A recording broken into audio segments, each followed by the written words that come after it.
श्याप सूंघ गया, सब सच सच कह दिया इन्होंने। बैठिए बैठिए। श्री कुलदीप।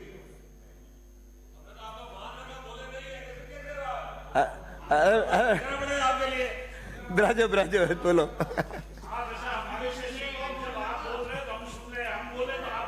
धन्यवाद अध्यक्ष महोदय। हाँ बोलिए। मैं माननीय राज्यपाल महोदय के अभिभाषण पर बहुत सारे विषय इस प्रकार के आए हैं, उन विषयों पर मेरे विचार रखना चाहूँगा। इंसान को जीने के लिए रोटी, कपड़ा, मकान, पीने के लिए पानी, स्वास्थ्य सेवाएं, इन चीज़ों की मूल आवश्यकता होती है। और सबसे पहले जिक्र मैं करना चाहता हूँ एक बड़ा सेंसिटिव मुद्दा जो पूरे एक कॉन्स्टिट्यूंसी का नहीं है, पूरे राजस्थान का विषय है, और वो पीने के पानी का विषय।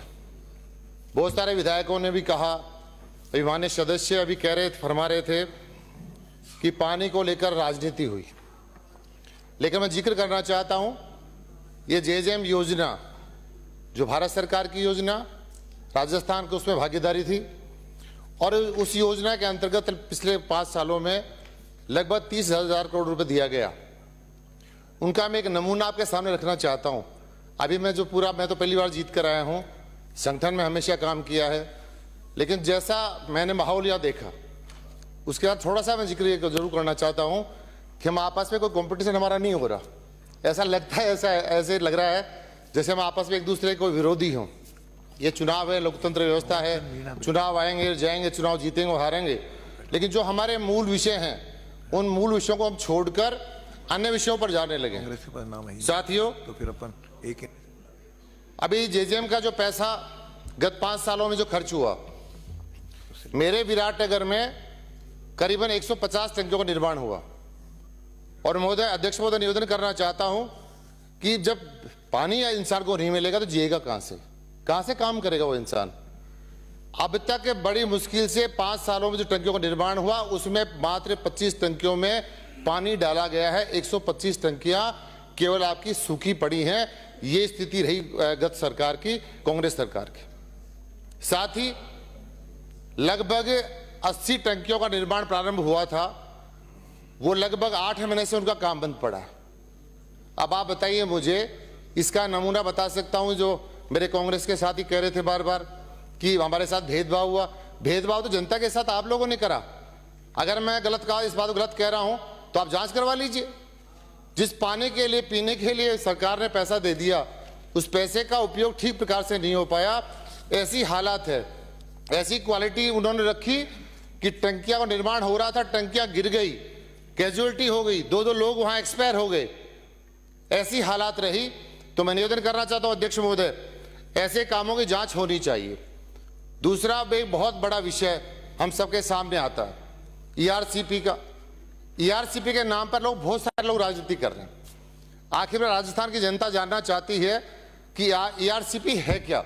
ये हम लोग तो चर्चा कर रहे हैं, जनता भी बड़ी हमसे कोई कम समझदार नहीं है। अगर हम समझते हो हम ही समझदार हैं।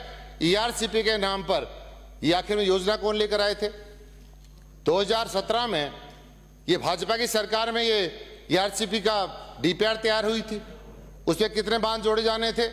मैं इसलिए विषय लेकर आ रहा हूं कि हिंदुस्तान में सबसे बड़ा कोई संकट आएगा, हमारे सामने तो पीने का पानी का आएगा। अध्यक्ष महोदय, मैं गांव में जा रहा हूं, लगभग 1.5 महीने से गांव में जब जाते हैं तो एक ही विषय लेकर आता है, कुलदीप भाई पीने का पानी लेकर आओ। बड़ी तकलीफ की बात है। मैं निवेदन करना चाहता हूं अध्यक्ष महोदय, किसी ईआरसीपी में बहुत प्रकार की भ्रांतियां पैदा करने का काम किया।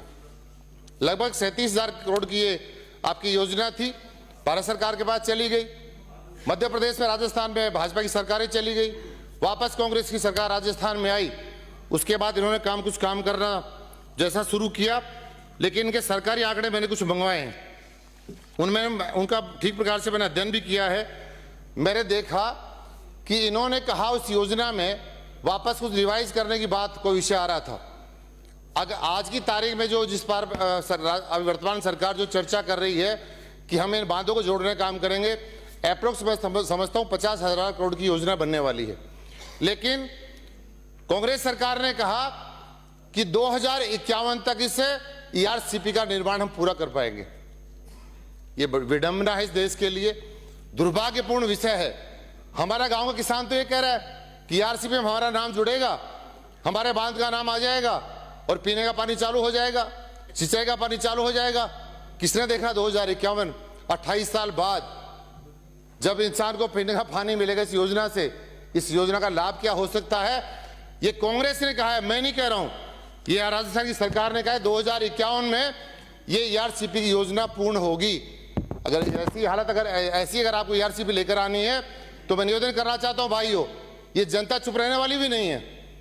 विशेषकर मैं 2-3 बातों का जिक्र करना चाहता हूं। इसमें पहले भाजपा के समय में लगभग 28 या 26 बांधों का जिक्र किया गया था। उसके बाद लगभग 53 बांधों का 2023 में जिनका प्रपोजल गया उसमें 53 बांधों को जोड़ने का विषय इन लोगों ने ये लेकर आए थे। लेकिन जो जयपुर जिले के बहुत बड़े बांध हैं, एक बांध तो मेरे विधानसभा विराटनगर में 1950 का बांध, कितने साल हो गए, जिसमें 8 किलोमीटर उसमें पहले नहरी क्षेत्र होता था, खेतों को पानी पिलाया जाता था। ऐसा ही मेरा एक बांध ऐसा है जिस करीबन आपके लिए जमाराम को तो जोड़ा गया, उसमें शामिल किया गया है। लेकिन एक बांध जो मेरा है बुचारा वाला, उसमें 7 किलोमीटर पाइपलाइन है, आपके जो है नहरी क्षेत्र है, नहरें बना रखी हैं। और एक जवानपुरा धावाई बांध है, एक बांध तो 1857 के आसपास उसका निर्माण हुआ था। मैं निवेदन करना चाहता हूं सरकार से, कांग्रेस की सरकार ने तो पाप करने का काम किया है, क्योंकि जो इतने पुराने बांध थे, आप देखिए कि जो शाहपुरा विधानसभा क्षेत्र है, विराटनगर विधानसभा क्षेत्र है, कोटपुर विधानसभा क्षेत्र है, मेरा जमारागढ़ का पार्ट है, इन्हें चारों क्षेत्रों में डार्क जोन है, पीने का पानी भी नहीं है। 1,000 तक जो हम जो है ड्रिल करवा लेते हैं, बोर करवाते हैं, लेकिन पीने का पानी वहां हमें मिलता नहीं है।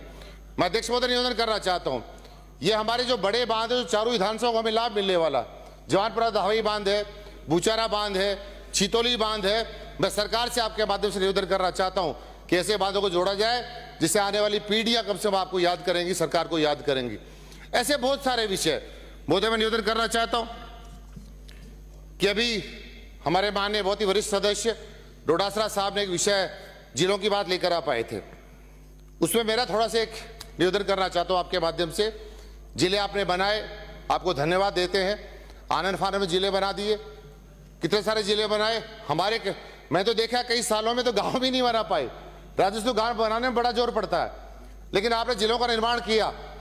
लेकिन जिलों की हालात क्या है, इस पर जरा एक बार विचार जरूर कर लेना।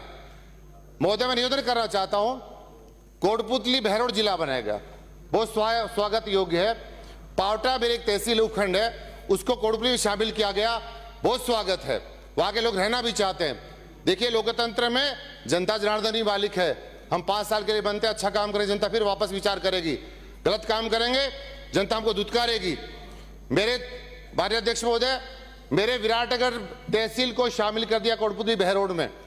मेरे विराटनगर के लगभग 15,000 लोग जयपुर शहर में अपना व्यापार करते हैं, काम धाम करते हैं, मजदूरी करते हैं, सभी लोग यहीं रहते हैं, उसको भी कोटपुतली बहरोड में जोड़ दिया, आखिरी जो क्षेत्र पहुंचाने का काम कर दिया। मैं सरकार से निवेदन करना चाहता हूं कि जितने जिले बने हैं, इन जिले पर पुनः एक बार अवलोकन कराया जाए, इनका रिव्यू किया जाए। और जैसे मेरे कोटपुतली में जोड़ा गया विराटनगर को, इस विराटनगर तहसील को पुनः जयपुर में जोड़ने की मैं आपसे मांग करता हूं सरकार के माननीय मुख्यमंत्री महोदय से, क्योंकि बहुत सारे जिले, जैसे मुझे तकलीफ है, मेरी जनता को तकलीफ है, और जब चुनाव में हम लोग गए, हमने बहुत सारे वादे भी करे। देखिए जनता जनार्दन, जनता बेचारी दुख पाएगी, हम जनता के साथ अगर हम अमन चैन पर रह भी जाएंगे तो हम चैन नहीं पाने वाले। इसलिए महोदय इन जिलों पर भी एक बार रिव्यू किया जाए। और बहुत सारे ऐसे ऐसे विषय हमारे सामने आए हैं। अभी माननीय राज्यपाल महोदय ने टूरिज्म को लेकर और भी जिक्र किया। मैं निवेदन करना चाहता हूं अध्यक्ष महोदय, राजस्थान में बहुत बड़ी गुंजाइश है, ये वीरों की धरती है। ऐसे ऐसे वीर राजस्थान में पैदा हुए हैं जिनके कारण से पूरे देश और दुनिया में हमारा राजस्थान का नाम है, राजस्थान का गौरव ऐसे हमारे वीरों ने बढ़ाने का काम किया है। ये वीरांगनाओं की धरती है, ऐसी धरती को हम प्रणाम करते हैं, नमन करते हैं। लेकिन मैं एक प्रार्थना करना चाहता हूं कि टूरिज्म को लेकर अभी हमें और कुछ करने की भी आवश्यकता है। एक बार जिक्र करना चाहता हूं, जो कि मैं जिस मिट्टी से मैं आता हूं, जहां मैंने जन्म लिया, जहां मेरे कर्म भूमि है, उसके बारे में थोड़ा आपको बताना भी चाहता हूं। महाभारत काल में विराटनगर का नाम आप सब लोगों ने सुना है। जहां पर पांडवों ने ज्ञातवास बिताया, जहां पर अशोक सम्राट का नाम तो सब लोग कहीं आजकल नोट पर भी देख सकते हैं, सबके आपको दिखावा मिल जाएगा। लेकिन अशोक सम्राट ने 300 दिन तक विराटनगर में रहकर उन्होंने ध्यान लगाया था और उन्होंने मांस भी वहीं से छोड़ने का काम किया था। ऐसे अशोक सम्राट ने मेरे विराटनगर में 1 वर्ष तक वहां ध्यान लगाया। मैं निवेदन करना चाहता हूं ऐसे स्थानों को टूरिज्म पैलेस घोषित किया जाए, जिससे ऐसे हमारे जो नामी लोग रहे, जिनके कारण से हमारे देश को जाना जाता है, हमारे प्रांत को जाना जाता है, ऐसे लोगों का सम्मान करना भी हमारा नैतिक कर्तव्य है। अध्यक्ष महोदय, विषय तो बहुत सारे हैं, लेकिन मैं समझ सकता हूं, मैं संगठन का कार्यकर्ता